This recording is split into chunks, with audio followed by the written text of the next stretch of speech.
All right, so this is a bit of an explanation as to how to sand your dice using this dice kit.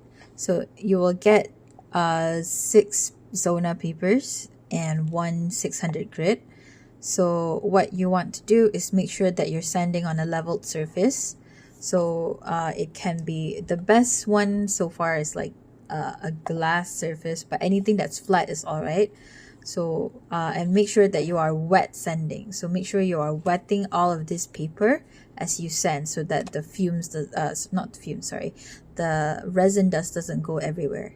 So what you want to do is make sure there is at least a cup of water that you can just dip the paper in and then put it back on your surface and then start sanding like so.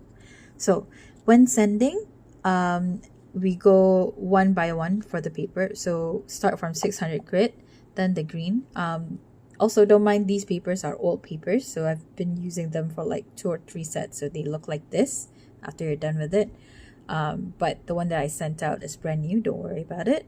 So this is the green. So after 600 is the green, and then the gray, and then light blue, pink,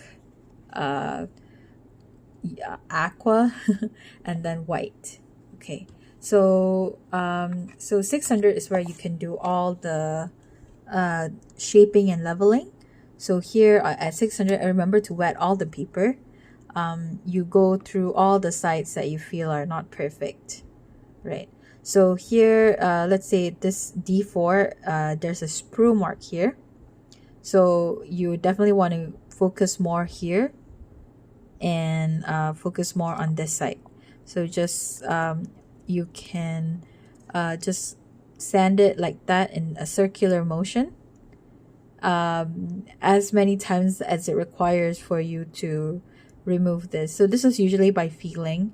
You can make it a bit more because each dice has different requirements. Some people would set it as like, okay, 10 rotations per side, but for me I would rather use feeling, because some dice require more work on but some does not. For example, this is all right, but let's see. Something that's requires a bit more fix is let's say that something like this. So for example here, this is not the one that yeah, this is there's a bit of a sprue mark, so I will have to remove that, but it's not the one that I will be sending out to you. So if you can imagine, once I fix up this void, there will be a bit of a protrusion here. So this is where you will need to spend a lot more time on with the 600 grit. So when sanding all the sides, you sand all the sides that are not perfect. For example, definitely the ones with the sprue mark, but you can see that there are also the sides here are also not exactly as well shaped as it should be. So you want to go there also. So for a D4, I usually just sand all the side. For a D6, it's basically, the idea is like sand all the sides that are affected by the main side here, right? So with this one, it's all sides except for the 6 side, and on a D8 is again all the sides that are affected. So 1, 3 here, 4, and 7, and that's on the 600 grit. So certain sides that are just a little bit imperfect here, there might be a little bit of protrusion. You can just kind of skip this paper and go straight to the green one instead, because it's not as big of a blemish to cut out. So basically this is going to be the hardest paper that you go through.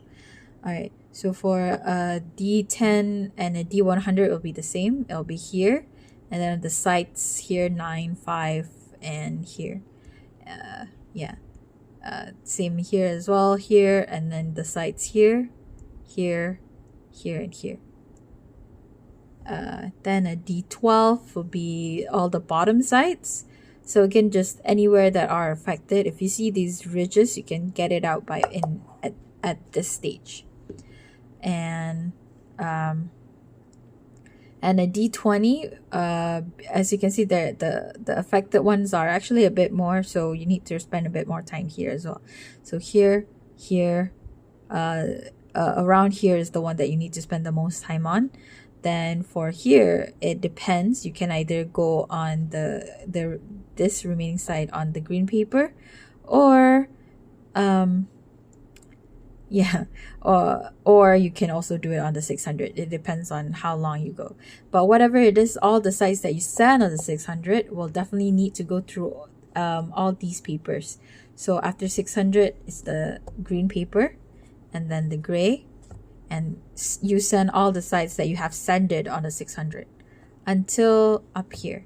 So all the way up here is just to get it to a level of like dull shine, that kind of matches this part, so it won't look as shiny as the ones that you did not sand by 600 yet once you get here. So to get to this level of shine of everything, everyone needs to be at their level, the same type of shine. So you need to go through all the sites with the aqua and the white paper. So you go through all the sites with aqua first, and then all the sites with the white paper. And here, if you have a polishing compound, you can use it. It just adds that bit more of extra shine that would need.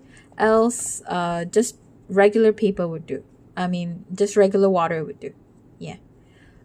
For the water, I would recommend just adding a tiny bit of soap, not too soapy, or your paper won't stick very well. It's just to add like a bit of like a lubricant so that your dyes just kind of glide a bit easier on the paper. And yeah, another bonus, if you have some polishing compound, like you can use it, but it's not really necessary to get that shine. You can kind of get it with here. It does add just a bit more extra shine. I do use all my dyes with a polishing compound just to get that shine, but it's not necessary.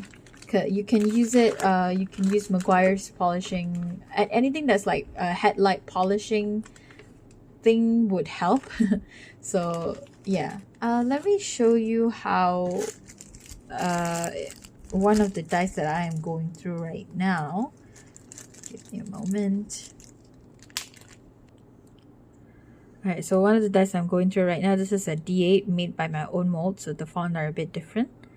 You can see that this has gone through the 600 grit. I need to go through all the Zona papers. So what I did was just, this is the original mark, and I went on the other sides that are affected by this.